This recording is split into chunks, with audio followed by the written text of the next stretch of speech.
하나님의 말씀 함께 보겠습니다. 신약성경 요한복음 4장 10절에서 14절까지의 말씀입니다. 요한복음 4장 10절에서 14절까지의 말씀을 제가 봉독해 드리겠습니다. 예수께서 대답하여 이르시되 내가 만일 하나님의 선물과 또 내게 물 좀 달라 하는 이가 누구인 줄 알았더라면 내가 그에게 구하였을 것이요 그가 생수를 내게 주었으리라. 여자가 이르되 주여 물 기를 그릇도 없고 이 우물은 깊은데 어디서 당신이 그 생수를 얻겠사옵나이까. 우리 조상 야곱이 이 우물을 우리에게 주셨고 또 여기서 자기와 자기 아들들과 짐승이 다 마셨는데 당신이 야곱보다 더 크니이까. 예수께서 대답하여 이르시되 이 물을 마시는 자마다 다시 목마르려니와 내가 주는 물을 마시는 자는 영원히 목마르지 아니하리니 내가 주는 물은 그 속에서 영생하도록 솟아나는 샘물이 되리라. 아멘.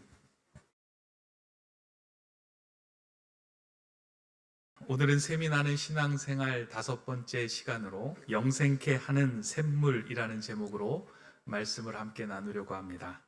최근에 어느 조사 기관에서 우리나라 사람들이 가장 많이 쓰고 있는 영어 단어가 무엇인지 한번 조사한 적이 있었습니다.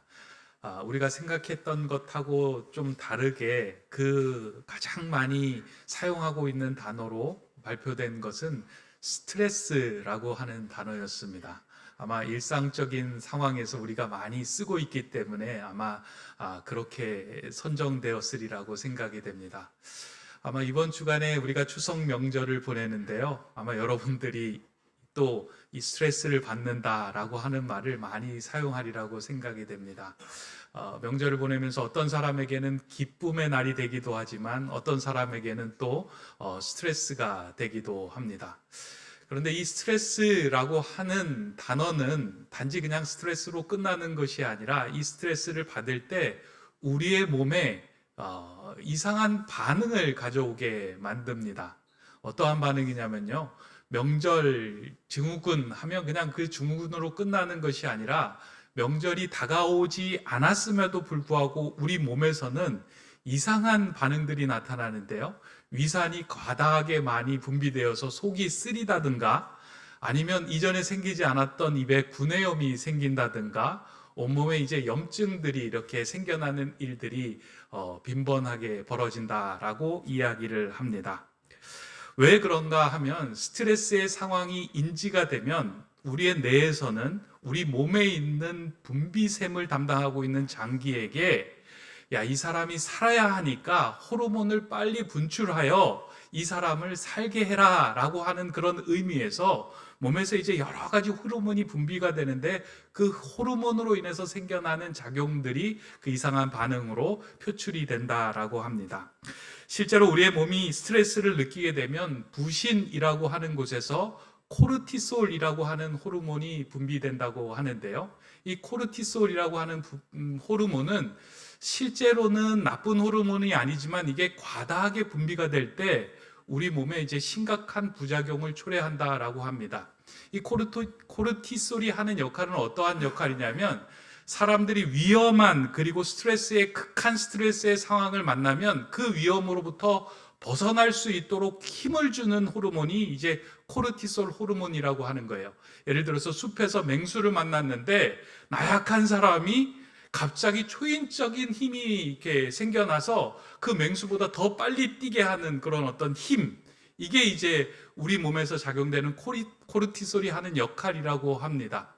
근데 이게 조금만 분비가 되면 괜찮은데 과다하게 스트레스를 많이 받아서 우리 몸에서 계속해서 분비가 되면 몸에 이제 이상한 증상이 나타나는데요.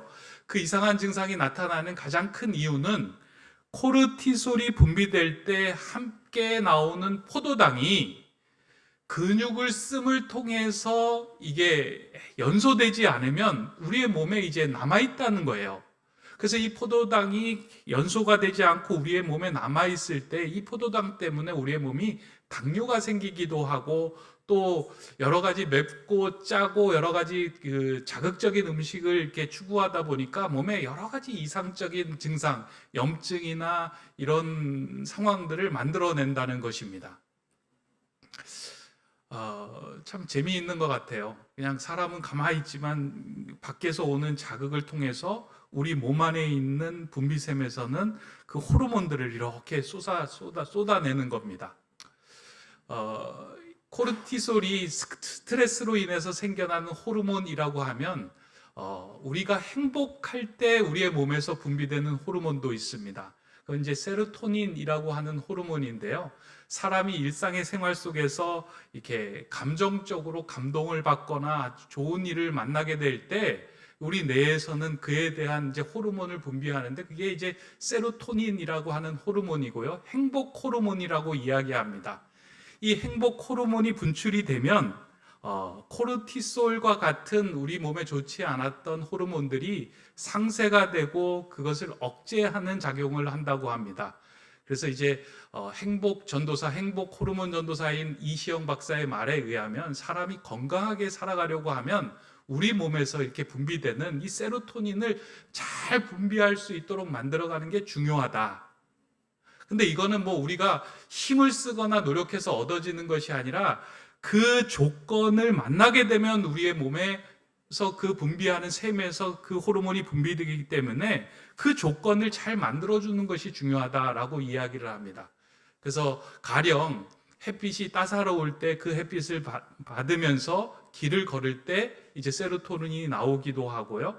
감동적인 이야기나 감동적인 어떤 글을 읽을 때 그것이 우리에게서 세로토닌이 나오기도 하고 어떤 한 사람을 지극히 사랑하고 그에게 사랑하는 마음을 나누어 줄 때 세로토닌이 나온다고 합니다. 그래서 할머니들이 손주를 보면서 너무 귀여운 모습에서 이렇게 아이를 이렇게 보는 그 모습에서도 세로토닌이 분비된다라고 이야기합니다. 이렇게 우리의 몸은 외부에서 어떠한 조건과 상황을 만나게 될 때 우리의 몸 안에 있는 분비샘들에서 새로운 호르몬들이 나오고 그 호르몬 때문에 우리가 살기도 하고 좋지 않은 영향을 받게 되기도 합니다. 이 육적인 존재에게서 나타나는 특징입니다. 그런데 우리 사람은 육으로만 이루어진 존재가 아니라 영으로도 지어진 존재입니다. 동일하게 영으로 지어진 존재에서도 우리로 하여금 하나님께서 우리를 창조하실 때 우리 안에 영생케 하는 샘들을 두셨는데 이 샘들은 세상의 조건에 의해 반응되는 것이 아니고요. 영원한 생명이신 예수 그리스도와 하나님과 성령님이 우리 안에 채워지고 우리를 만나게 될 때 그 샘들의 문이 열리게 된다는 것입니다.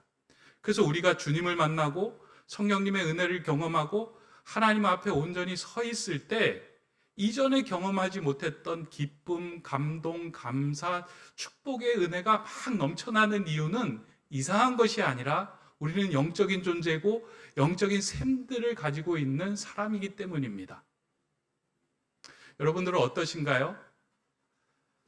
여러분들의 삶 속에서 주님을 만남으로 인해서 이 영적인 샘들이 막 터져 나와서 그 기쁨에 사로잡혀 살아가고 있습니까? 아니면 그런 샘들이 닫혀진 채로 여전히 갈증과 공허와 그리고 그런 궁핍함에 살아가고 있습니까? 오늘 우리가 읽은 성경을 보면 이 성경에 등장하는 사마리아 여인은 채워지지 않은 갈증과 내적인 공허함을 가지고 살아갔던 인물입니다. 자신 안에 존재하고 있었던 이 채워지지 않은 갈증과 내적인 공허함을 어떻게 해소할 수 있을까? 이에 대해서 많이 고민했던 여인이 이 사마리아 여인입니다. 그런데 이 여인은 자신이 가지고 있었던 그 갈증과 그리고 내적인 공허함을 해소하기 위하여, 해결시키기 위하여 여러 가지 우물을 파기 위하여 최선을 다했던 인물처럼 보입니다. 그런데 안타까운 것은 그가 판 우물에서 솟아나오는 물은 그의 가란 심령을 채우지 못했습니다. 마시면 마실수록 더 심한 갈증으로 그의 삶을 더욱 곤고하고 지치게 만들었습니다. 마치 바다에 표류하는 사람들이 물이 이렇게 말라서, 목이 말라서 물을 구할 데가 없어서 그 바닷물을 마시면 잠시 그 갈증이 가시는 것처럼 느껴지지만 시간이 지나면 지날수록 그 갈증이 더해지는 것처럼 세상에서 여러 가지 우물을 팠지만 채워지지 않은 마음으로 살아갔던 여인이 이 사마리아 여인이었습니다. 요한복음 4장은 이 여인의 상태를 잘 표현을 해주고 있고요. 또 이 여인이 갈증을 해결하기 위하여 팠던 우물이 무엇인지도 우리에게 보여줍니다. 저는 이 여인이 팠던 우물을 좀 살펴보면서요, 오늘 우리에게 주시는 메시지를 좀 이 말씀 속에서 한번 찾아보려고 합니다. 요한복음 4장에서는 이 여인이 두 가지 우물을 팠다라고 하는 것을 보여주고 있습니다. 첫 번째로 이 여인이 판 우물은 사람의 우물이었습니다. 제가 사람의 우물이라고 그냥 제가 명명을 했지만, 이 여인을 보면은요, 남편이라고 하는 곳에서 자신의 갈증과 공허함을 채우기 위해서 남편에 집중했던 여인처럼 보입니다.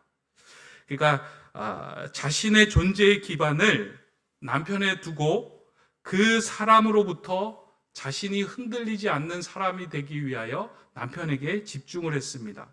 근데 존재의 기반을 사람에게 두다 보면 그 사람이 흔들리면 그곳에 바탕을 둔 사람까지 함께 흔들리게 됩니다. 사람은 결코 우리를 든든하게 세워줄 수 있는 터가 될 수 없습니다. 그 어떤 사람도 우리를 든든하게 지지하고 우리의 삶의 토대가 될 수 있는 사람이 없습니다. 다 흔들리며 살아갑니다. 그런데 우리는 그 사람을 의지하고 의존하며 그 사람이 온전해지면 나도 그 사람 때문에 든든하게 설 수 있다라고 생각을 합니다. 이 여인은 계속해서 자신이 만나는 남편을 통하여 자신에게 채워지지 않는 갈증과 공허함을 채우려고 노력하며 살았습니다. 그러한 상황을 지나다 보니 이 여인은 성경에서 오늘 본문을 통해서 보면 6번째의 남자까지 오게 됐다라고 말해주고 있습니다. 첫 번째 남자를 만났는데요, 그 남편을 통해서 자신의 부족함을 채우려고 했는데 그 부분은 채워지는 것 같은데 다른 부분이 채워지지 않는 거예요. 자신의 내면의 갈증과 공허함은 채워지지 않는 거예요.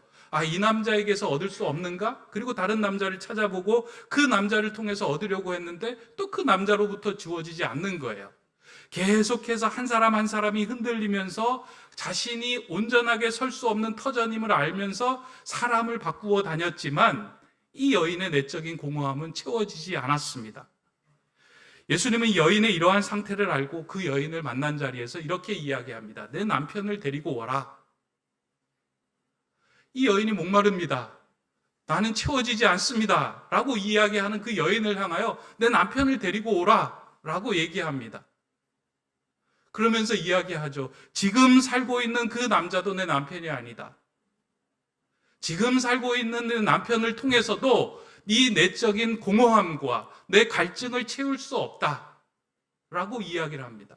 내가 내 문제를 알고 있는데 내가 가지고 있는 이 문제는 육적인 곳에서 얻을 수 있는 것이 아니라 영적인 문제로 해결할 수 있는 거야. 라고 예수님께서 그에게 말씀을 건네자 이 여인이 깜짝 놀랍니다. 자기가 고민하고 깊이 생각했던 이 문제를 예수님께서 명확하게 짚어냈던 겁니다. 그래서 이 여인이 그 예수님을 향하여 이렇게 얘기하죠. 당신은 선지자입니다. 내가 고민하고 있던 문제를 정확하게 짚어주니 당신은 선지자입니다. 라고 예수님께 고백합니다. 아마 이 상황 속에서 이 여인의 마음 속에 닫혔던 그 영생에 이르게 하는 샘물이 조금 열렸던 것 같습니다. 우리도 그렇잖아요. 우리가 고민하고 있던 문제를 누가 얘기해주고 그 문제에 대해서 정확한 걸 짚어주면 속이 시원합니다. 막 문제가 풀린 것 같고요. 답답한 것들이 다 해결된 것 같죠. 어떤 분들이 그렇게 이야기하세요. 목사님, 지난주에 설교를 들었는데 꼭 저를 향해 하시는 말씀 같아서 제가 큰 힘이 되었습니다. 답답했던 문제가 좀 풀렸습니다. 어떻게 저를 알고 그렇게 말씀하시죠? 그런 이야기를 이제 가끔 듣는 때가 있습니다. 마찬가지로 이 여인도 자신이 고민하고 걱정하던 이 문제가 정확하게 예수님의 입술을 통하여 그 문제는 육적인 문제가 아니라 영적인 문제다. 내가 주는 물을 마셔야지 이 문제가 해결될 수 있을 것이다 라는 그 이야기를 듣고 속의 시원함을 한번 경험합니다. 그래서 예수님은 그가 지금까지 파왔던 우물이 온전한 우물이 아니었음을 이야기하고 이제부터 파야 하는 우물이 무엇인지를 그에게 말씀하며 알려줍니다. 그것이 이제 오늘 우리가 읽었던 본문 4장 14절의 말씀인데요. 예수님은 세상의 우물을 파고 있는 여인에게 이렇게 말씀합니다. 내가 주는 물을 마시는 자는 영원히 목마르지 아니하리니 내가 주는 물은 그 속에서 영생하도록 솟아나는 샘물이 되리라. 하나님께서 영적으로 지어주신 우리 안에 있는 그 샘들은 생명의 근원이신 예수 그리스도를 만나고 그분이 주시는 영생의 생수를 마실 때에만 우리 안에서 터져나오고 솟아나오는 샘물임을 알게 하신 겁니다. 그러니까 우리 안에 답답한 문제, 풀리지 않았던 갈증, 공허함은 세상의 우물을 아무리 파도 해결되지 않는다라고 하는 말씀이에요.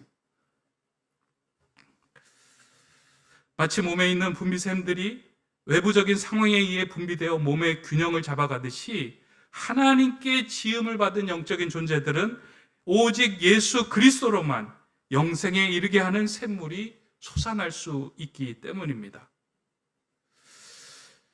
이 땅을 살아가는 많은 사람들은 자신이 가지고 있는 채워지지 않는 이 마음을 해결하고자 세상의 우물을 파며 살아갑니다. 어떤 사람은 조금만 더 돈이 있으면 내가 가지고 있는 이 공허함을 채울 수 있으리라고 생각하고 물질에 탐닉합니다. 어떤 사람은 내가 지금 당하고 있는 이 고통을 좀 잊기 위하여 술에 의존하기도 하고요. 사람에 의존하기도 하고요. 때로는 게임에 의존하기도 하고 때로는 이성에 의존하기도 합니다. 그러나 아무리 그와 같은 세상의 우물은 파고 마시고 채우려고 해도 우리의 내적인 그 갈증과 공허함을 채울 수가 없는 육적인 우물에 불과하게 됩니다. 그리고 오히려 우리의 마음을 더 황폐하게 만들기도 합니다.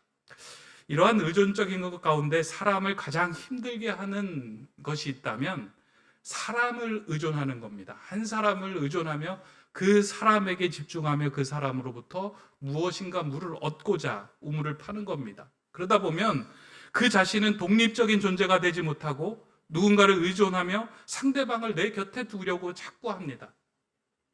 그러한 대상이 남편이 될 때도 있고 아내가 될 때도 있고 자녀가 되기도 하고 부모와 형제가 되기도 합니다. 여러분들 가족들 그리고 주변에 있는 사람들 한번 보십시오. 가족을 통하여 자신의 빈 곳을 채우려고 하는 사람이 그 가족에 있다면 마음이 너무 힘듭니다. 그리고 남편을 통하여 내 빈 곳을 채우려고 남편에게 요구하고 요청하고 의존적인 삶을 살아간다면 옆에 있는 사람들은 너무 힘들고 지칩니다. 그 솟아나는 샘물 때문에 풍성하고 자유함을 누리는 것이 아니고요. 더 얼거매게 돼 있는 거예요. 그러나 영적으로 지어진 존재가 사람을 의존하지 않고 생명의 근원이신 예수 그리스도에게로 나아가 그분이 주시는 물을 마실 때 이 모든 것들로부터 자유함을 누리고 평안함을 얻게 됩니다. 이 여인은 지금껏 자신이 팠던 그 사람의 우물에서는 목마름을 해결하지 못하였지만 예수 그리스도를 만나는 그 자리에서 알지 모르는, 알지 못하는 그 예수님의 말씀을 통하여 자신의 내면이 반응하기 시작을 했습니다. 그래서 그가 물동이를 던져두고 동네로 뛰어들어가 내가 그리스도를 만났다, 내가 생수의 근원 되시는 분을 만났다라고 고백하게 된 것입니다. 어떻게 한순간에 이런 일이 생길 수 있을까라는 의문이 들 수도 있겠지만 저는 충분히 가능하다고 생각합니다. 여러분 그렇잖아요. 여러분들이 예수 그리스도를 진정으로 만나는 그 자리에서 정말 낙심된 자리인데 그곳에서 소망이 터져 나오지 않습니까? 정말 죽을 수밖에 없었던 자리에서 생명을 붙들고 살아날 힘을 얻지 않습니까? 세상에서는 줄 수 없는 것들인데 예수 그리스도를 만나는 그 자리에서 이러한 놀라운 힘이 우리에게 부어지고 주어집니다. 이상한 일이 아니고요. 그것은 생명의 근원이신 예수 그리스도를 우리가 만났기 때문에 우리의 영적인 몸이 그로 인하여 반응하는 것들입니다. 그래서 오늘 예수님께서 영생토록 솟아나는 샘물을 너희에게 주겠다 내가 주는 이 물을 마시는 자는 다시 목마르지 아니하겠다라고 말씀해 주시고 우리에게도 전해 주시는 메시지입니다. 저는 우리 높은 뜻 세움교회 성도 여러분들 한 가정 한 가정 그리고 한 사람 한 사람이 세상에 주는 우물보다 이 주님이 주시는 이 귀한 물을 소유하는 여러분들이 되시기 바랍니다. 이 물을 마신 자는요, 세상의 물이 모두 말라도 마르지 않고 살아갈 수 있는 힘이 있습니다. 생명의 근원이신 예수 그리스도를 소유하고 있기 때문입니다. 우리가 파야 하는 우물은 세상의 우물도 아니고 사람의 우물도 아니고 생명의 근원이신 예수 그리스도의 샘물입니다. 그분에게 가까이 할 때, 그분에게 나아갈 때, 그분이 주는 말씀의 물을 마실 때 그분은 우리로 하여금 살게 하십니다. 그때 우리는 샘이 나는 신앙생활, 성도의 삶을 살아갈 수 있습니다. 저와 여러분이 그런 샘이 나는 영생케 하는 샘물을 소유하시기를 주님의 이름으로 축원합니다. 두 번째로 이 여인이 판 우물은 요한복음 4장을 보면 예배 우물이다라고 우리는 볼 수 있습니다. 이 여인이 목마름과 내적인 공허함으로 가득하였음에도 불구하고 끝까지 포기하지 않고 버틸 수 있었던 이유는 예배에 대한 소망이 그에게 있었기 때문입니다. 자신의 목마름을 채워줄 수 있는 것이 예배라고 생각하였기에 그는 예배를 찾고 그리고 예배에 마음을 쏟았습니다. 그 예배가 그를 살게 했습니다. 그런데 이 여인은 이 예배를 드리면서 자신의 마음에 위안은 받았지만 영생하도록 솟아나는 샘물을 경험하지는 못했습니다. 그러니까 예배를 통하여 잠시 위안을 받고 위로를 받았지만 그걸 통해서 내 안에서 솟아나오는 영생의 샘물을 맛보지는 못했습니다. 그래서 예수님께 그렇게 이야기하잖아요. 내적인 공허함, 갈증 때문에 예배를 추구하고 예배를 사모하였는데 왜 나는 이 내적인 갈증과 공허함이 해소되지 않습니까? 내가 예배드리는 이 장소가 잘못된 것입니까? 유대인들은 예루살렘에서 예배드려야 한다는데 내가 이 사마리아에서 예배드렸기 때문에 하나님이 주신 은혜의 샘물을 누리지 못하는 것 아닙니까? 하고 이야기를 합니다. 그러니까 예배를 통하여 위안은 받았지만 진정으로 주님을 만나는 경험을 하지 못하였다는 겁니다. 아주 중요한 메시지이죠. 여러분 예배 드리면서 위안받고 위로받잖아요. 찬양 부르면서 위로받고 위안받잖아요. 근데 위로받고 위안받는 것으로 예배가 끝나서는 안 된다는 메시지입니다. 그리고 이 예배는 우리의 문제를 풀러온 것이 아니고요. 우리가 고민하고 있는 문제를 풀러온 장소가 아니라 생명의 근원이신 예수 그리스도를 만나기 위하여 우리 안에 목마르지 않고 우리의 갈증을 해소할 수 있는 우리 인생의 답이신 예수 그리스도를 만나기 위하여 온 자리가 이 예배의 자리입니다. 예배의 주인은 내가 아니고요. 생명의 근원이신 예수 그리스도가 되어야 되며 그분과 밀접하게 만나는 경험이 있을 때 우리 안에서 회복이 일어나고 우리의 영생의 샘이 솟아나오는 거예요. 그래서 이렇게 묻는 그 여인에게 예수님이 이렇게 얘기합니다. 예배는 그렇게 장소에서 드리고 형식적인 문제가 아니다. 예배는 영이신 하나님께 너희가 영과 진리로 나아갈 때만 온전한 은총을 누릴 수 있는 그런 은혜의 자리다. 장소와 형식이 문제가 아니다. 너희가 단지 위안을 받는 것으로 끝나는 자리가 아니다. 영이신 하나님을 온전히 너희가 영으로 받아들이고 그분에게 반응하고 조율될 때 내 안에서 영생하는 샘물이 솟구쳐 나오는 자리가 예배의 자리다.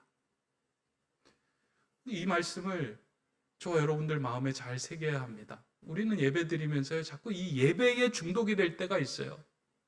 이 예배로 위로와 유안을 받으려고 이 예배 자리를 찾고 탐닉할 때가 있습니다. 그러다 보니까 예배의 주인이신 예수님을 만나지 못하고 그냥 예배에서 잠시 몰핀과 같은 그 위로와 위안을 받고 그냥 집으로 돌아갈 때가 있어요.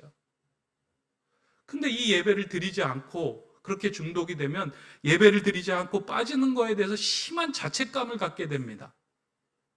자책감을 갖으면 어떻게 돼요? 온라인으로부터 또 예배를 찾기도 하고요. 온라인으로부터 그 빠진 주에는 설교를 더 듣기도 하고요. 무엇인가 그것을 상세하기 위해서 자꾸 예배에 탐닉을 하는 거예요. 근데 예배는 형식이나 횟수가 중요한 것이 아니고요. 예수 그리스도를 만나는 자리가 예배 자리예요. 상황이 있어서 예배를 못 드릴 수 있어요. 그러나 여러분들의 인생에서 삶에서 예수 그리스도를 만난다면 그 자리가 더할 나위 없는 하나님을 만나는 은혜의 예배의 자리가 된다는 거예요. 오늘 이 사마리아 여인이요, 우물가에서 가라고 내적인 공허함에 시달리고 있을 때 예수님을 만났어요. 예배 자리가 어디냐고 물었어요. 근데 예수님과 말씀을 나누는 그 상황 속에서 알지 못하는 내면에서 그 영생에 이르게 하는 솟아나는 샘물이 그 여인에게서 터져나오기 시작한 거예요. 그래서 뭐라고 이야기하면 내가 메시아를 만났다. 그리스도를 만났다. 내가 이제야 진정한 예배를 드렸다라고 고백하며 자기가 들고 있었던 물동이를 던져두고 마을로 동네로 뛰어들어간 겁니다. 이전에 경험하지 못한 은혜를 경험한 사람이 하는 행동이에요. 저는 여기서 물동이를 던져두었다라고 하는 단어가 그 문장이 자꾸 마음에 와닿더라고요. 이 여인이 파고자 했던, 이 여인이 추구했던 그 우물이 예수 그리스도를 만나니까, 생명의 근원이신 그 하나님을 만나니까 그 물동이가 가지고, 그 물동이가 주는 위로 위안이 별거 아닌 거예요. 차오르는 그 기쁨에, 차오르는 그 감격에 살 수 있다. 채워졌다. 나는 하나님의 사람이다. 영적인 존재다라고 하는 그 마음이 넘쳐났기에 동네로 들어가서 그렇게 외칩니다. 내가 메시아를 만났다. 그리스도를 만났다. 내 인생의 해답을 만났다. 나를 채워주실 진정한 구주를 만났다.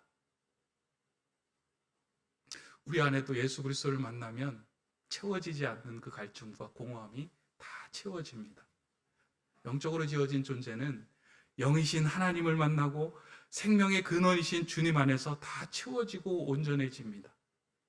그래서 예배의 자리는요, 예배 그것이 중요한 것이 아니라 예배 너머에 계시는, 이 예배를 통하여 건너가 그곳에 계시는 주님이 중요한 거예요. 예를 들어 이런 상황이죠. 어떤 사람이 이제 길을 가다가 큰 강을 만났어요. 근데 이제 이 강에서 저 강으로 건너가야 하는데 여기에 머물러 있으면 죽을 수밖에 없지만 이 강을 건너 저쪽에 도달하면 삽니다. 또 어떻게 건너갈 수 있을까 고민하다 보니까 옆에 뗏목이 하나 있는 거예요. 그 뗏목을 타고 강을 건너갑니다.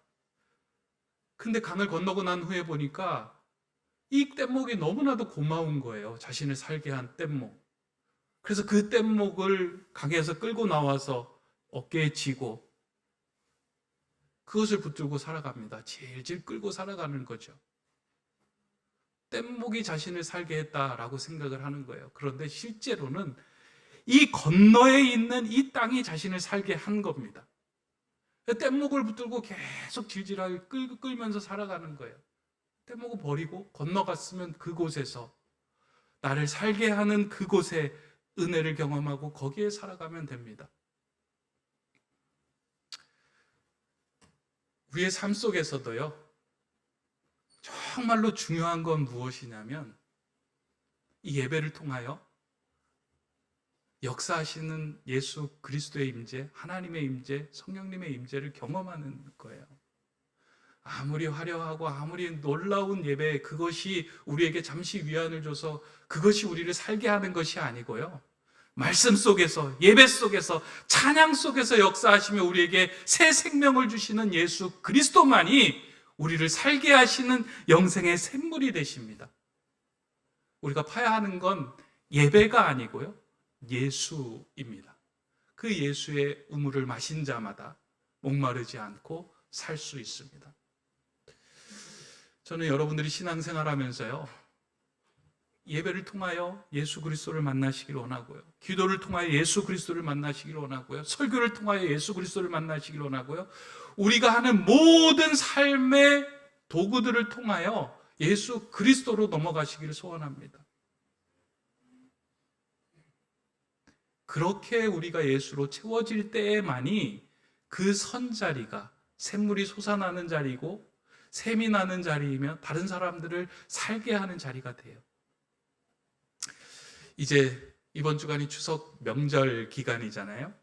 여러분들이 사람들을 많이 만나게 되실 겁니다. 가족들도 만나고 친지들도 만나고 주변에 이웃들도 만나게 될 겁니다. 저는 그 자리가, 그 만남의 자리에서 여러분들 안에서 정말 솟구쳐 나오는 그 영생의 샘들이 다른 사람들에게도 전해지는 자리가 되기를 소망합니다. 스트레스 받아서요, 안 좋은 어떤 물을 흘려보내는 것이 아니라 먼저 주님으로 채워진 우리의 삶을 통하여 그곳에 있는 사람들도 다들 주님으로 인하여 그 영생의 샘이 열릴 수 있도록 하는 그 마중물, 샘이 나는 삶을 여러분들이 살기를 소망합니다. 주님께서는 이를 위해서 이렇게 말씀해 주십니다. 지난주에 이제 그 말씀을 보다가요, 요한복음 7장 37절 38절에 있는 말씀을 보고 다시 한번 또 힘을 얻었고 우리 여러분들에게도 전해줘야 되겠다 생각을 합니다. 그 말씀 구절이 이렇게 됩니다. 명절 끝날 곧 큰 날에 예수께서 서서 외쳐 이르시되 누구든지 목마르거든 내게로 와서 마시라. 나를 믿는 자는 성경에 이른 것 같이 그 배에서 생수의 강이 흘러나오리라 하시니, 명절 시작날에 끝날에 외치는 것이 아니라 이제 시작하는데요, 여러분, 누구든지 목마르거든 예수께서 와서 마셔라. 그 예수를 믿는 자들에게는 그 배에서 생수의 강이 흘러넘치리라. 이 생수의 강은요, 육적인 삶을 살리는 삶뿐만 아니라 영적인 생명을 솟게 하는 삶입니다. 저와 여러분들을 그렇게 통로로, 은혜의 통로로, 샘물로 사용해 주시겠다 말씀하신 약속의 메시지입니다. 이번 한 주간 살아가면서요, 여러분들이 이러한 축복의 샘이 나는 그런 신앙인, 성도, 우리 높은 뜻 세움교회의 교인들이 다 되시기를 주님의 이름으로 축원합니다. 기도하겠습니다. 생수의 근원 되시는 주님, 예수님을 만난 기쁨에 물동이를 던져두고 마을로 들어갔던 이 여인의 기쁨이 우리 안에도 넘쳐나게 하여 주시옵소서. 그래야 이번 추석 명절에 만나는 가족들과 친지들에게 영생의 샘물을 선물로 전하게 하시고 모든 이에게 샘이 나게 하는 귀한 축복의 통로로 살아가는 시간과 자리가 되게 하여 주시옵소서. 우리 높은 뜻 세움교회가 하나님 그런 교회 되기를 소망합니다. 이 태계원 지역에서 영생케 하는 샘물이 나는 그런 은혜의 자리로 우리를 세워주시고 그러한 샘이 터져나오게 인도하여 주시옵소서. 예수 그리스도의 이름으로 기도드립니다. 아멘.